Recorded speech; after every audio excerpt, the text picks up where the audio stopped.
Shout out sa lahat ng mga commission-based earners, real estate, insurance, or nasa direct selling ka. Malakas ka ba mag-close pero hanggang ngayon wala pa ring perang natitira? Kung yan ang problema mo, pag-usapan natin. Hi there, this is Shinkitan, your pambansang wealth coach. Nako, sa video na ito, pag-usapan po natin na makikita nyo talaga ano ba talagang problema. Yung kita ba, yung commission mo, or the way you spend your commission. Kasi baka di mo napapansin, nagagawa mo na yung 7 pitfalls of commission earners. O, pag-usapan po natin, ano ba yung pitfall? Ang pitfall po yung madalas na pagkakamali na hindi natin napapansin. So ano po yung pitfall number 1 ng mga commission-based earners? Number 1, yung fiesta. Pag may benta ka, fiesta ang mindset mo. Pero pag wala kang benta, parang brown out ang buong buhay mo. Napaka-dark. Party mode pag may pera, prayer meeting pag wala. Nako, kasi nga, nagiging roller coasters eh. Kaya nga, anong ginagawa mo? Kasi pagka kumita ka, gumagastos ka, nagpapahinga ka, sinasabi mo, I deserve ko to. Nawawala ang momentum. Kaya ano yung naging cost? Ay stress. Kahit may pera ka. Ano po ang nagiging cost niyan? Eh syempre, CEO ka today, pero kabado ka tomorrow. Diba? May kita ka ngayon, pero ubus naman ng biyaya. Kaya nga itong very important, you ask yourself, kapag walang closing, kalmado ka pa ba? O talagang takot ka na? Number 2, lifestyle inflation. Big commission today, big gastos tonight. Upgrade agad, flex agad, post agad. Ayun yan nangyayari. Kasi ginagawa mong gusto mo parang pinapatunayan mo sa ibang tao na nag-arrive ka na. Pero ang katotohanan talaga, ang totoo, ang bank account mo hindi nakakasabay sa image mo. Kasi pag ginastos mo lahat, wala kang buffer, wala kang security. Diba? Kasi minsan nga, pag nagiging ganun ka talaga, sinusukat natin kasi minsan ang worth sa mga gamit na nabibili po natin.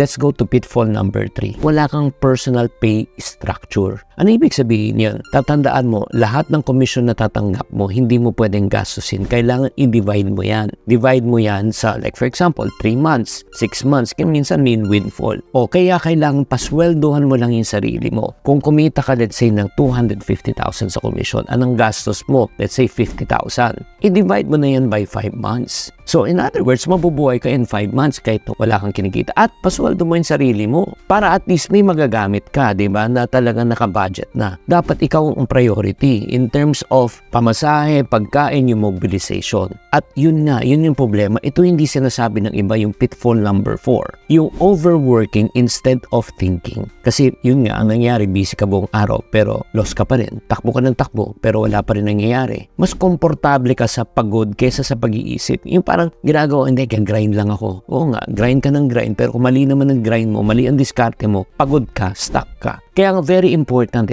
kung ikaw, i-check mo sa sarili mo, pagod ka ba o may resulta? May kakilala ba kayong mga taong busy? O pag ginasa mo, kamusta ka na? Busy ako pero pag tinanong may benta ba? Wala, busy lang ako. So i-check mo, baka you are falling under this trap also. Trap number 5 or pitfall number 5, parang ang nangyayari niyan, income is equivalent to identity. Yung pag mataas ang benta mo, feeling mo boss ka, feeling mo hari ka. Pag mababa benta mo, feeling mo, oh, no offense man, basura ka, wala kang kwenta. Ang walking sales dashboard. Numbers up, di ba? Sobrang excited. Pag numbers down, sobra ka naman frustrated. Nakatali ba yung pagkatao mo sa commission mo? Let me tell you the truth. Ito lang, I hope that you will not tie your identity, yung pagkatao mo sa numero mo, sa benta mo. Because you are not your numbers. Kahit pakiramdam mo na ganun. Sino sa inyo mga guilty dyan? Type guilty sa comment section. Pitfall number 6, kung bakit talagang nahihirapan yung mga commission-based pagdating sa pera. Wala silang quiet man's plan. Ano ibig sabihin yan? Umaasa lang sila sa next na benta. Yung parang next na malaking kita. Yung parang lotto ticket. Optimistic pero hindi ka prepared. Oo. Faith over planning. Vibes over system. Ay, ito lang mga ka-friendship I've been in sales for 49 years. At hindi kita tinatakot. Gusto lang kita ilayo sa pahamak. Yun nga, kailangan po, pag tayo ay again kumita, i-average mo, ihiwalay mo to several months para hindi ka maubusan. At dito po nagkakamali ang karamihan na ito yung pinakahuli, yung pitfall number 7. Yung short-term hustle versus long-term planning. Kasi puro today ka lang, walang future. Short-term ka mag-isip, hindi long-term. So, yung vision mo, yung next commission mo, hindi ka nag-build for 6 months, 1 year. Alam mo, ito lang sabihin ko sa iyo. Kahit malakas kang kumita, pero kung wala kang direksyon sa ginagawa mo, maniwala ka, pagod ka pa rin at stress ka pa rin. Alam mo, this is what I've realized sa sinabi ko, sa 7 pitfalls. Hindi ka kulang sa hustle kulang ka lang sa clarity. Again, may reminder, yung kita mo, achievement mo, hindi yan ang identity mo. Yung tunay mong pagkatao, yan ang tunay mong identity. Kaya nga, let me ask you this question. From the 7 pitfalls that I mentioned a moment ago, 7 pitfalls kung bakit hindi kasya pa rin ang commission mo. Dahil naka-feast mode ka ba? Or famine mode?